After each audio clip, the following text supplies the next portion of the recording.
সুপ্রিয় দর্শক, আজ উপস্থিত আছি ঢাকা বিশ্ববিদ্যালয়ে টিএসসিতে, যেখানে বাংলাদেশ ইসলামী ছাত্র শিবির কর্তৃক আয়োজিত ৩৬ জুলাই আমরা থামব না এই শিরোনামে একটি সুন্দর আয়োজন করেছেন তারা।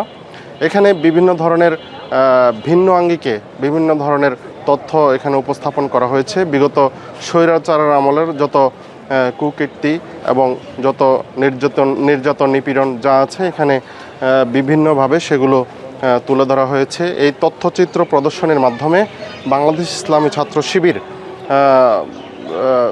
জনগণের মাঝে, সাধারণ জনগণের মাঝে গত আওয়ামী ফ্যাসিস্টের আমলের যেই চিত্র সেগুলো তুলে ধরার চেষ্টা করছে। আমরা এখানে দেখতে পাচ্ছি যে বাংলাদেশ ইসলামী ছাত্র শিবির ঢাকা বিশ্ববিদ্যালয় শাখা কর্তৃক আয়োজিত আজকের এই অনুষ্ঠান ৩৬ দিনের আন্দোলনের স্বৈরাচারে যে পতন হয়েছিল সেই স্বৈরাচারের পতনের এক একটি দিন করে এখানে প্রদর্শনী স্থাপন করা হয়েছে। আমরা যদি প্রথমে দেখি ১ থেকে ৩ জুলাই এখানে কোটা সংস্কারের দাবিতে দেশের বিভিন্ন বিশ্ববিদ্যালয়ে বিক্ষোভের শুরু ও ৩ দিনের কর্মসূচি ঘোষণা করা হয়।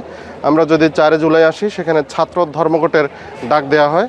এখানে ৬ জুলাইয়ের একটি নির্দেশনা দেওয়া আছে, যেখানে বাংলা ব্লকেট ঘোষণা করা হয়েছিল, সারা দেশে বাংলা ব্লকেট করা হয়েছিল। এখানে ৭ থেকে ১০ জুলাইয়ের একটি চিত্র দেখতে পাচ্ছি, সেখানে রেল লাইনের উপর একজন যুবককে দেখা যাচ্ছে। বাংলা ব্লকেটের ছবি ঢাকা সহ সারা দেশে ছড়িয়েছে বিক্ষোভ। এখানে আমরা দেখতে পাচ্ছি ১৪ জুলাই আমি কে তুমি কে রাজাকার রাজাকার যে স্লোগানে শেখ হাসিনার মসনদ কেঁপে উঠেছিল, সেখানে মুক্তিযোদ্ধাদের নাতিপুতিরা পাবে না, তাহলে কি রাজাকারের নাতিপুতিরা পাবে, সেই কথার প্রতিবাদেই যুব সমাজ এবং ঢাকা বিশ্ববিদ্যালয়ের ছাত্ররা যে আন্দোলনের ডাক দিয়েছিল, সেখানে একটি স্লোগান খুব ভাইরাল হয়েছিল, সেটি হচ্ছে আমি কে তুমি কে রাজাকার রাজাকার। এখানে ১৫ জুলাইয়ের একটি দৃশ্য দেখতে পাচ্ছি, সেখানে শিক্ষার্থীদের উপর ছাত্রলীগের হামলা। যারা আমি রাজাকার স্লোগান দিচ্ছেন তাদের আমরা শেষ দেখিয়ে ছাড়বো, সাদ্দাম হোসেন বলেছিলেন কেন্দ্রীয় সভাপতি ছাত্রলীগের, তৎকালীন সভাপতি এখন পলাতক। এখানে ১৬ জুলাইয়ের আমরা একটি দৃশ্য দেখতে পাচ্ছি, যেখানে সারা বাংলাদেশের আন্দোলনের মোড় ঘুরিয়ে দিয়েছিল আবু সাইদ। সেই আবু সাইদের বুক পেতে গুলি নেওয়ার সেই দৃশ্য, পুলিশের বুলেটে আবু সাইদের মৃত্যু ১৬ জুলাইয়ের ঘটনা। এখানে ১৮ জুলাইয়ের একটি দৃশ্য দেখতে পাচ্ছি, শিক্ষার্থীদের কমপ্লিট শাটডাউন, আন্দোলনে উত্তাল সারা দেশ, মুগ্ধসহ সারা দেশে কমপক্ষে ৩১ জন নিহত। এটি হচ্ছে ১৮ জুলাইয়ের দৃশ্য। এখানে আমরা দেখতে পাচ্ছি ১৯ জুলাই ব্যাপক প্রাণহানি, সারা দেশে বন্ধ ইন্টারনেট সেবা, ৯ দফার ঘোষণা। যেদিন ইন্টারনেট ব্ল্যাক আউট করা হয়েছিল সেদিন হচ্ছে ১৯ জুলাই। এখানে ২০ জুলাইয়ের একটি চিত্র দেখতে পাচ্ছি, দেশ জুড়ে কারফিউ, সেনা মোতায়েন। এখানে ২০ জুলাই কারফিউ শুরু হয়েছিল।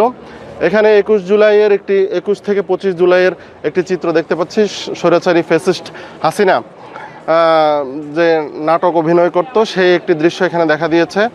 ৯৩% মেধাভিত্তিক কোটার ঘোষণা, সরকারের বিভিন্ন উপায়ে আন্দোলন দমানোর প্রচেষ্টা, স্বৈরাচারী হাসিনার মেট্রো স্টেশনে মায়া কান্না। এখানে ২৬ জুলাইয়ের একটি দৃশ্য দেখতে পাচ্ছি, ঢাকায় ব্লক রেড, সারা দেশে অন্তত ৫৫৫টি মামলা, ব্যাপক ধরপাকড়। আমরা এখানে যদি আসি আরেকটি দৃশ্য দেখতে পাচ্ছি, ২৮ জুলাইয়ের একটি চিত্র, এখানে সারা দেশে বিগত কয়েকদিনে গ্রেপ্তার ১০,০০০-এর বেশি, ডিবি হেফাজতে ৬ সমন্বয়ক। এখানে একটি দৃশ্য। এখানে ৩০ জুলাইয়ের একটি চিত্র আমরা দেখতে পাচ্ছি, একটি ফেসবুক গ্রুপের একটি স্ক্রিনশট, রক্তাক্ত লালে রঞ্জিত ফেসবুক, মার্চ ফর জাস্টিস কর্মসূচি ঘোষণা। এখানে ওই দিন সবাই ৩০ জুলাই সবাই ফেসবুকের প্রোফাইল লাল করেছিল। এখানে আমরা ১ আগস্ট দেখতে পাচ্ছি বাংলাদেশ ইসলামী ছাত্র শিবির এবং জামাত ইসলামকে তৎকালীন স্বৈরাচার সরকার নিষিদ্ধ ঘোষণা করে বেআইনিভাবে।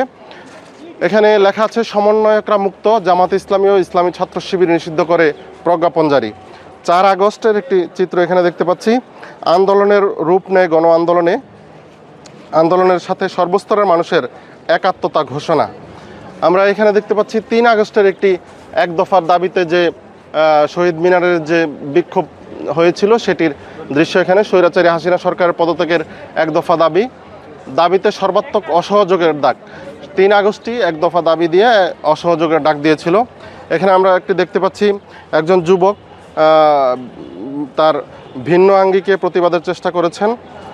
সর্বাত্মক অসহযোগের প্রথম দিনেই সারা দেশে ব্যাপক সংঘর্ষ, শতাধিক নিহত। এটা ৪ আগস্টের একটি খবর।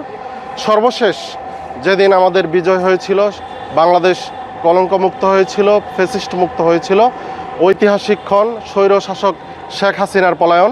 এটা হচ্ছে সেই 5ই আগস্টের চিত্র।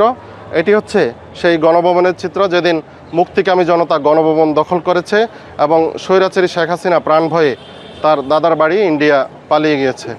এই হচ্ছে বাংলাদেশ ইসলামী ছাত্র শিবির কর্তৃক এখানের এই 36 দিনের একটি হিসাব নিকাশ সেখানে দেওয়া হয়েছে চিত্র।